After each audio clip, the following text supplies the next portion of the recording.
Hello guys. So இந்த fan வாங்கி பார்த்தீங்கன்னா ஒரு 5 வருஷம் பக்கம் இருக்கும். ஸோ ஒயர்லாம் பார்த்திங்கன்னா ரொம்ப இட்டு போச்சு. டேப்லாம் சுற்றி வச்சுருக்கேன் பார்த்தீங்களா. ஸோ இந்த ஒயரை தான் இந்த வீடியோவில் நம்ம சேஞ்ச் பண்ண போகிறோம். ஸோ வாங்க வீடியோக்குள்ளே போகலாம். சரி, ஓகே கைஸ், இந்த ஒயரை தான் நம்ம சேஞ்ச் பண்ண போகிறோம். இது வந்து புது ஒயரு. இது கடையில் கேட்டிங்கன்னா கிடைக்கும், வாங்கி மாற்றிடுங்க. நீங்களும் உங்கள் ஃபேனுக்கு இந்த மாதிரி ஒயர்லாம் விட்டு போயிருந்து இந்த மாதிரி இருந்ததுன்னா நீங்கள் வாங்கி மாற்றிடுங்க. ஸோ வாங்க மாற்றலாம். ஸோ காஷ், இதில் பார்த்தீங்கன்னா நான் மாற்றும் போது அந்த கனெக்ஷன் கொடுக்குறதெல்லாம் இருக்காது. ஏன்னா நான் ஒருத்தனே ஹேண்டில் பண்ணுறதுனால, கேமரா ஹேண்டில் பண்ணுறதுனால அந்த இதெல்லாம் இருக்காது. ஸோ அந்த கலட்டுறதும் பார்த்திங்கன்னா இருக்காது. ஸோ இதெல்லாம் உங்களுக்கே தெரியும்னு நினைக்கிறேன்.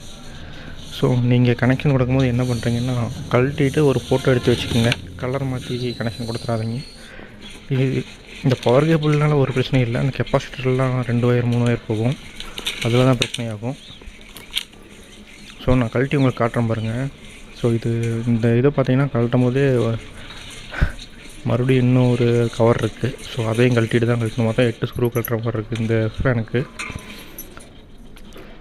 ஒரு சில ஃபேன்லாம் 2 ஸ்க்ரூ 4 ஸ்க்ரூலேயும் முடிஞ்சிடும். பாருங்கள் எவ்வளோ டஸ்ட் இருக்குது பார்த்தீங்களா. ஸோ பரவாயில்ல, அப்படியே க்ளீன் பண்ணிட்டு கனெக்ஷன் கொடுத்துடலாம். ஸோ நான் கனெக்ஷன் கொடுத்துட்டேன். சரி, இல்லை இன்னும் கனெக்ஷன் கொடுக்கல. ஸோ வீடியோ எடுத்துகிட்டு வாய்ஸ் ஓவர் கொடுக்குறேன்னா கைஸ், அதனால் அப்படியே தான் இருக்கும், அதெல்லாம் கண்டுக்கிறாதீங்க. ஸோ இப்போ தான் ஆரம்பிச்சிருக்கேன், போக நல்லா வந்துடும் நினைக்கிறேன். ஓகே கைஸ், பாருங்கள், இதை இந்த மாதிரி கனெக்ஷன் அப்படியே ஒரு ஃபோட்டோ எடுத்துக்கோங்க. ஓகேவா? சரி, நம்ம புது ஒயர் மாற்றலாம். இதுக்கப்புறம் தான் வீடியோ கண்டினியூவாக இருக்காது. ஓகே, நான் கனெக்ஷன் கொடுத்து சால்டிங்லாம் பண்ணிட்டேன். ஓகே கைஸ், அவ்வளோதான். அடுத்து பேக் பண்ணுற வேண்டியதுதான். ஸோ அடுத்து பேக் பண்ணிவிட்டு ஃபேனை போட்டு பார்க்கலாம் கைஸ். ஓகே, அவ்வளோதான். டேப்பு அடிச்சு விட்ருங்க, எங்கேயும் டச் ஆகிடக்கூடாது. ஏன்னா 2 ஒயர் ஒட்டுக்கா டச் ஆச்சுன்னா வீட்டில் ஏதாவது ஃபியூஸ் போகிறதுக்கான வாய்ப்பு இருக்குது. அப்புறம் ஏதாவது கிரைண்டரு ஃப்ரிட்ஜு ஆனில் வச்சுருந்திங்கன்னா அது போகிறதுக்கு வாய்ப்பு இருக்குது. ஸோ நம்ம இந்த மாதிரி டேப் பண்ணிட்டோம்னா 2 ஒயரும் கனெக்ஷன் ஆகாது. ஸோ ஃபிக்ஸ் பண்ணியாச்சு கைஸ். ஸோ வாங்க நம்ம போய் போட்டு பார்க்கலாம். நல்லா ஓடும்னு நினைக்கிறேன். ஓகே, ஸோ சால்டிங் ஒயர் யூஸ் பண்ண ப்ளக்கப் பிடிங்கி விட்டு இந்த ப்ளக்கப் போடணும். ஸோ ஒருத்தரும் ஹேண்டில் பண்ணுறது கஷ்டமாக இருக்குது கைஸ். இன்னொருத்தர் இருந்தாங்கன்னா கொஞ்சம் நல்லாயிருக்கும், எல்லாத்தையும் எடுத்துக்கலாம். ஸோ நான் ஒருத்தனே ஆன் பண்ணி பாஸ் பண்ணி போட்டு எவ்வளோ நேரங்கள். சரி, ஓகே, விடுங்க, என்ன பண்ணுறது. ஓகே, ஆன் பண்ணி பார்க்கலாமா? Okay, start. ஓகே, நல்லாயிருக்கு, நல்லா ரன் ஆகுது.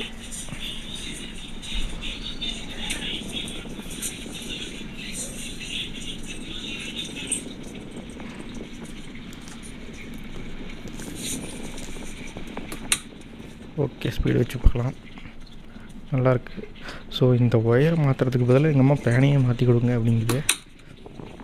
மம்மி நல்லா விவரமாக தான் இருக்குது. சரி, ஓகே, நீங்களும் இந்த மாதிரி உங்கள் வீட்டில் பழைய ஃபேன் இருந்ததுன்னா ஒயரை மட்டும் மாற்றி ட்ரை பண்ணி பாருங்கள். ஓகேவா? அதுக்காக ஃபேன்லாம் மாற்ற வேண்டிய அவசியமே இல்லை. ஸோ ஒயர் மாற்றாது நல்லது தான் கைஸ். மம்மி தான் அந்த ஃபேன் யூஸ் பண்ணுவாங்களா. ஸோ பாருங்கள் ஒயர்லாம் எப்படி இருக்குது அப்படின்ட்டு பாருங்கள். சும்மா ப்ரெஷ் பண்ணாலே உடையிற மாதிரி இருக்குது. ஸோ இங்கே பாருங்கள், பார்த்தீங்களா? இந்த மாதிரி இருந்தாவே டேஞ்சர் தான். அந்த மேலே இருக்கிறதெல்லாம் ஃபுல்லாக டேப் அடிச்சு வச்சுருக்க பாருங்கள். அதெல்லாம் அந்த செம்பு கம்பியே வெளியே தெரிகிற அளவுக்கு இருக்கும். பிரித்து விட்டு நல்லா எடுத்தேன். ஓகே கைஸ், இந்த ஒயர் தான் பார்த்துக்குங்க, மாற்றியாச்சு. ஸோ சைடில் 2 ஃபோட்டோ கொடுத்துருக்கேன் பாருங்கள்.